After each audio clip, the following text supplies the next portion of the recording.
Hi everyone, welcome back. Thanks for joining us today. We've got a brand new story to share with you. So let's begin. My name's Timothy. I raised my daughters alone. Their mother left us after saying this wasn't the life she wanted anymore. I didn't have time to sit around, so I picked up the pieces and built a life around them. Then years down the line, she came back, but with a new husband. And one day, the girls came to me and told me he wanted to adopt them. I told them that I won't stand in their way. But life has a funny way of circling back. They came back, and they weren't expecting the version of me they found. They didn't expect what I had to say. Here's how everything happened. Gabrielle, the mother of my girls, and me met in high school. We were each other's whole world back then. When we graduated, everything changed. Gabrielle got accepted into college. I was proud of her genuinely, but I didn't apply to college. Not because I didn't want to, but because I couldn't afford it. My parents were already drowning in bills, and the idea of taking on student loans just felt like jumping into a deeper hole. So, I made a decision to stay behind and started working just to make sure my family stayed afloat. We stayed in touch the whole time she was away at school. Every phone call, every visit, and every text kept our love alive, even with the miles between us. Gabrielle's parents were able to support her. They paid for her tuition, helped her with rent, and made sure she could focus fully on her studies. I was happy for her, but deep down, I knew we were living in two different worlds. When she graduated, a great job offer came in right away from a large company that had a branch right in our hometown. She came back home, and for a moment, it felt like things were aligning again. She was back, and we could finally start building our life together in the same city. We were still in love, so we moved in together. But living together changes things. All the quirks you didn't notice before, you start seeing. Habits you could ignore from a distance start becoming irritants when you're sharing a bathroom, a kitchen, or a bed. We were adjusting to each other's rhythms, and not always gracefully. She was used to structure and plans. I was used to adjusting and surviving. She wanted a Pinterest life, but I was still figuring out how to keep the lights on. Looking back, moving in together wasn't the fresh start we hoped it would be. It was the beginning of a slow unraveling. But at the time, I didn't see it that way. I still believed we were strong enough to make it work. I thought love was enough. But love isn't always enough when two people are walking in different directions. A few months after we moved in together, Gabrielle found out she was pregnant. It came as a shock to both of us. Neither of us had planned for kids. We were still figuring out how to manage the realities of adulthood. And then boom, a pregnancy test flipped our world upside down. From that moment, the atmosphere shifted. You'd think a pregnancy might bring people closer, especially people who had known each other since they were teenagers. But it didn't. If anything, it created a wall between us. Gabrielle started acting differently, becoming cold, distant, and sometimes even hostile. It was like she resented me for getting her pregnant, and it was all my fault. I tried to be supportive. I tried to talk through our options and what we were going to do, but every conversation turned into an argument. We weren't on the same page. I wanted to be there for her, but I could also feel that she was pulling away. We talked about whether we were ready to be parents over and over again. And every single time, we ended up yelling, walking out of the room, slamming doors. There was no middle ground. We just couldn't agree on how to go about things. I was scared, but I was willing. I wanted to take responsibility. She, on the other hand, kept talking about how much this would derail her future and how she hadn't worked this hard just to end up tied down. Eventually, she made the decision. She was going to keep the baby. And just when I thought we had finally settled that, the doctor told us we were going to have twins. 2 girls. I knew then that we were in for a long road. From that point on, I made it my mission to make sure Gabrielle lacked nothing. I picked up extra shifts. I started budgeting every dollar. I ran grocery errands, cooked, cleaned, and took on whatever role I had to just to make the load easier for her. She wasn't the easiest to deal with, but I didn't care. When the girls were finally born, for a brief window of time, it felt like we were working as a team. We talked more. We laughed once in a while. We took turns feeding and rocking the girls. That was the moment we decided, let's get married. We figured maybe a deeper commitment would make things more stable, give us a solid foundation to build on. When Gabrielle and I got married, I think part of me hoped that the old spark would find its way back. But it didn't. Emotionally, we were miles apart. It felt like we were just coexisting, doing what was expected of us, without actually being in it together. Gabrielle would often bring up how different her life could have been if she hadn't married me. At first, she'd say it jokingly, with a smile. But as the months turned into years, the jokes turned into full-blown arguments. And those arguments? They usually came around whenever the topic of money surfaced. I was doing my best, but it never felt like enough.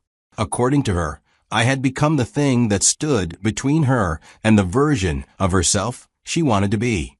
She'd say things like, I could have been someone by now if I hadn't settled for this. By the time the twins turned 6, it wasn't just tension in the house anymore. It was a full rupture. One evening, Gabrielle sat me down and said she wanted a divorce. I still remember her exact words. She said, I need to find myself. I wasn't made for this kind of life. It was like she had already checked out emotionally long before she said the words out loud. What shocked me more than the divorce itself was what came after. She didn't fight for the girls. She simply said, you can keep them. I know they'll be safe with you. And then she left. At first, she made the occasional effort to see them. A phone call here, a brief weekend visit there. But that slowly faded, like everything else. 1 month turned into 3, then 6. Eventually, the girls stopped asking when mommy was coming. It wasn't until much later that I found out the full story. Gabrielle had landed a job offer in New York. A big opportunity. I now have 2 little girls looking up at me, and in that moment, it was up to me to make sure they get the best life ever. Once Gabrielle left, I quit the second physical job I had and replaced it with a remote evening gig that paid less but gave me an opportunity to always be and spend more valuable time with my daughters. That change didn't make things easier. I was their father, yes, but I was also playing the role of mother, friend, protector, and counselor. And I gave it my all, even when I felt like I had nothing left to give. There were nights when I was so tired I could barely keep my eyes open, but I'd still sit at the edge of their beds and listen to them talk about their day. There were mornings I skipped breakfast just to make sure they had lunch money. I wore the same pair of shoes for years, so they could have new ones for school. But through all of it, I never once badmouthed Gabrielle. I didn't fill their heads with bitterness. When they asked why she never called, never visited, I just said she wasn't ready. But I'm here. I'll always be here.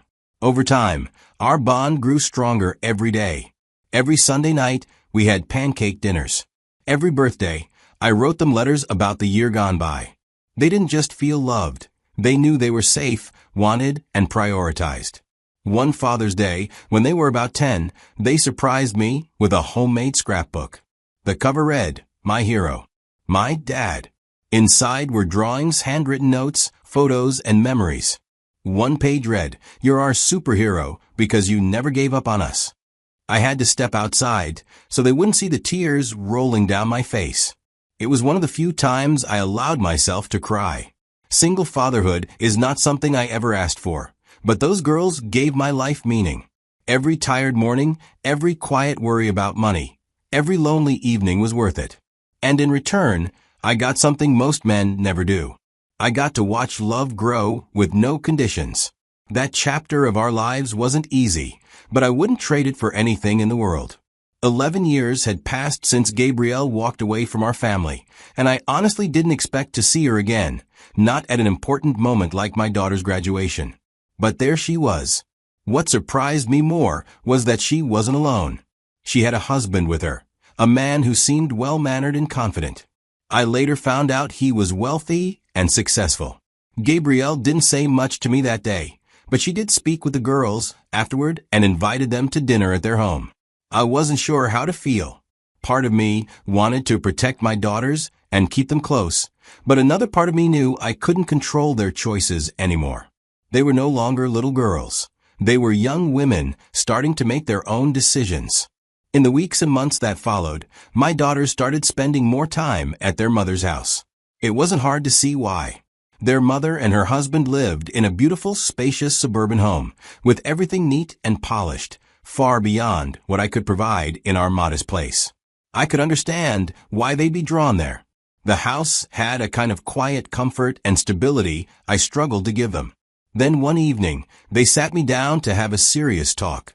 I could tell they were nervous, but also sure about what they wanted to say. They told me Gabrielle's husband wanted to adopt them. They said he had already spoken to a lawyer about it, and that the process was moving forward. They reassured me it wasn't because they didn't love me or appreciate everything I had done. They believed this adoption would give them a better future, a chance to be part of a family that felt more complete, more secure. Hearing that was painful, but I knew getting angry or pleading wouldn't change their minds. Instead, I looked at them and said quietly, "If you believe this is what you want, then I won't stand in your way." I wanted them to know I love them no matter what, even if it hurt me deeply. The adoption went through. My daughters officially became part of their stepfather's family. They moved out completely to live with him and their mother. Watching them leave was harder than I thought. I sold the house we had shared and moved to a different part of town. It felt like closing a chapter one wasn't ready to close, but I knew I had to. For the first time in years, I didn't have to carry the weight of providing for my daughters all alone. I didn't have to work double shifts or late nights just to keep food on the table and a roof over our heads. I could finally take a breath and think about myself. At first, it was strange, but slowly, I started to rebuild my life in ways I hadn't allowed myself to before. One thing I hadn't touched in a long time was the idea of love. When Gabrielle left, I buried myself in my kids because they needed me. I didn't have room for anyone else, nor did I want to risk getting hurt again. But now, with the girls grown and living their own lives, I found myself open to meeting new people, exploring what a relationship could be without all the baggage from before. This wasn't about replacing what I had with Gabrielle or what I'd had with my daughters. It was about finally letting myself live again. I wasn't sure where this new path would lead, but for the first time in a long time, I felt hope. I could focus on healing, on being more than just a dad, on being a man who still had dreams and desires of his own. It was about 2 years after the girls had moved in with their mom and her new husband when I got the news that Gabrielle and that man were getting divorced. You'd think a couple with that kind of money and status would have it all figured out, right? But no, it wasn't perfect. Behind that fancy house and polished smiles, things were far from what they seemed. The girls eventually reached out to me, asking if they could come over and talk. Despite everything that had happened, despite the years apart and all the hurt, I said yes. They're still my daughters. No matter what, that doesn't change. When they came, they didn't hold back. They started telling me about life there. Turns out, the man wasn't the hero they thought he was.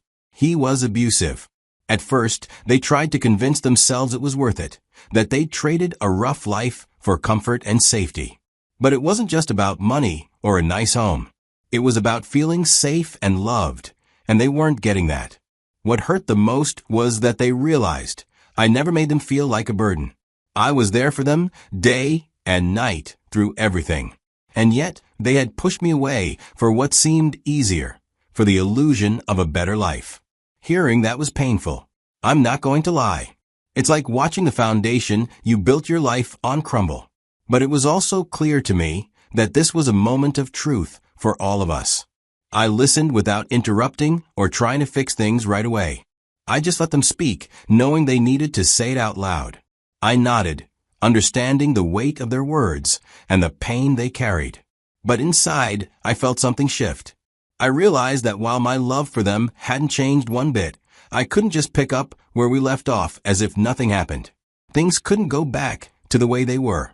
When they asked me if we could go back to how things were, I looked each of them in the eye and said, "I still love you. That hasn't changed.